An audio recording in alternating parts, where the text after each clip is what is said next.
நற்செய்தி வாசகம். யோவான் எழுதிய நற்செய்தி 6ஆம் அதிகாரம் வசனம் 44 51 முடிய.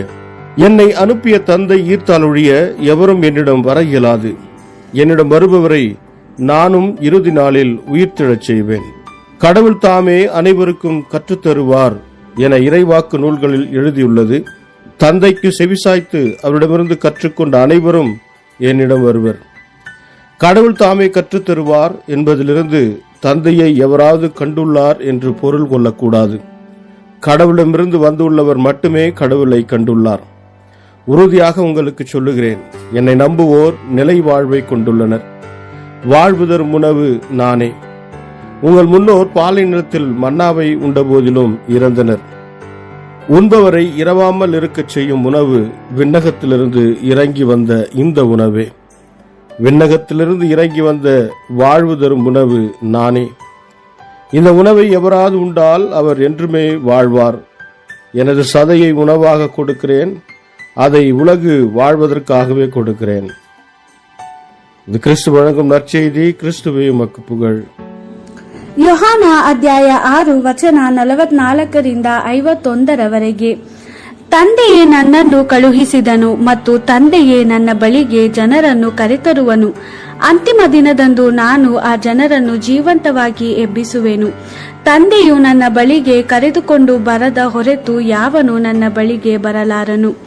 ದೇವರು ಎಲ್ಲ ಜನರಿಗೆ ಉಪದೇಶಿಸುವನು ಎಂದು ಪವಿತ್ರ ಗ್ರಂಥದಲ್ಲಿ ಬರೆದಿದೆ. ಜನರು ತಂದೆಗೆ ಕಿವಿಕೊಟ್ಟು ಆತನಿಂದ ಕಲಿತುಕೊಳ್ಳುವರು. ಆ ಜನರು ನನ್ನ ಬಳಿಗೆ ಬರುವರು. ತಂದೆಯಿಂದ ಬಂದಿರುವಾತನು ಮಾತ್ರ ತಂದೆಯನ್ನು ನೋಡಿದವನಾಗಿದ್ದಾನೆ. ಬೇರೆ ಯಾವ ವ್ಯಕ್ತಿಯು ತಂದೆಯನ್ನು ಎಂದೂ ನೋಡಿಲ್ಲ.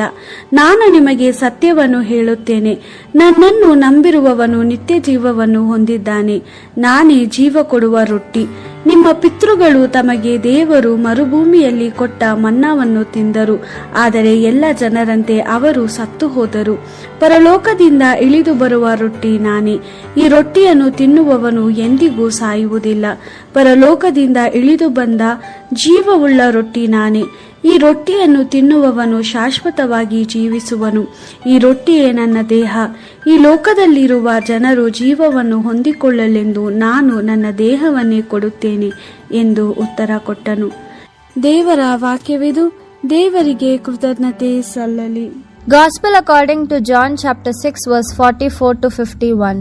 No one can come to me unless he is drawn by the Father who sent me.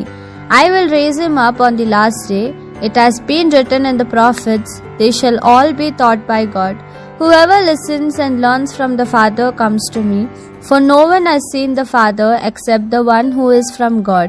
He alone has seen the Father. Truly I say to you, he who believes has eternal life. I am the bread of life. Though your ancestors ate manna in the desert, they died.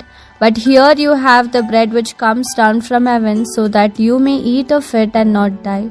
I am the living bread which has come down from heaven. Whoever eats of this bread will live forever. The bread I shall give is my own flesh, and I give it for the life of the world. This is the word of the Lord.